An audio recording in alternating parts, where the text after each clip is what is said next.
ദിയ കൃഷ്ണകുമാറിന്റെ സ്ഥാപനത്തിലെ സാമ്പത്തിക ക്രമക്കേട് കേസിൽ ദിയയുടെ വിശദമായ മൊഴിയെടുത്ത പോലീസ്. ക്രൈംബ്രാഞ്ചിന് കേസ് കൈമാറുന്നതിന് മുന്നോടിയായാണ് തിരുവനന്തപുരം മ്യൂസിയം പോലീസ് മൊഴി രേഖപ്പെടുത്തിയത്.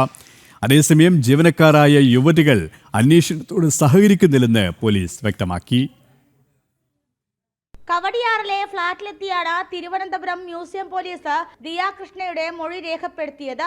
1 മണിക്കൂറിലേറെ നീണ്ട മൊഴിയെടുപ്പിന് പിന്നാലെ പോലീസ് സംഘം മടങ്ങി. സ്ഥാപനത്തിലെ QR കോഡിന് പകരം സ്വന്തം അക്കൗണ്ടിലെ QR കോഡ് നൽകി 3 വനിതാ ജീവനക്കാരികൾ ചേർന്ന് 69 ലക്ഷം രൂപ തട്ടിപ്പ് നടത്തിയെന്നാണ് ദിയയുടെ പരാതി. പോലീസിന്റെ വിശദമായ അന്വേഷണത്തിൽ പരാതിയിൽ കഴമ്പുണ്ടെന്ന് കണ്ടെത്തി.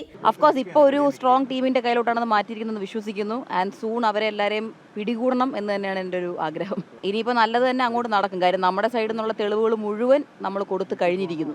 ഇപ്പോൾ എന്ത് പ്രൂഫ് പോലും പോലീസ് നമ്മുടെ അടുത്ത് ചോദിച്ചിട്ടുണ്ട്. നമ്മളെല്ലാം അവരുടെ കയ്യിൽ ഏൽപ്പിച്ചിട്ടുണ്ട്.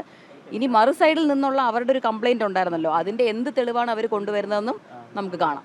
3 പേരുടെ അക്കൗണ്ടിലേക്ക് 1/1/2024 മുതൽ 3/6/2025 വരെയുള്ള 1 വർഷ കാലയളവിലെത്തിയത് 75 ലക്ഷം രൂപയാണ്.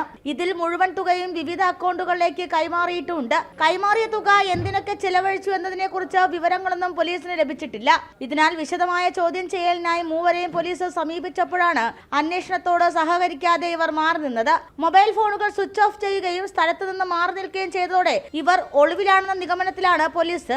കഴിഞ്ഞ ദിവസം മൂവരും മുൻകൂർ ജാമ്യാപേക്ഷ തിരുവനന്തപുരം പ്രിൻസിപ്പൽ സെഷൻ കോടതിയിൽ നൽകിയിരുന്നു. സെൻസിറ്റീവായ ഒരു കേസായതിനാലും ലക്ഷങ്ങളുടെ ക്രമക്കേടായതിനാലും പ്രത്യേക അന്വേഷണ സംഘം വേണമെന്നതിലാണ് കേസ് ക്രൈംബ്രാഞ്ചിലേക്ക് മാറ്റുന്നത്.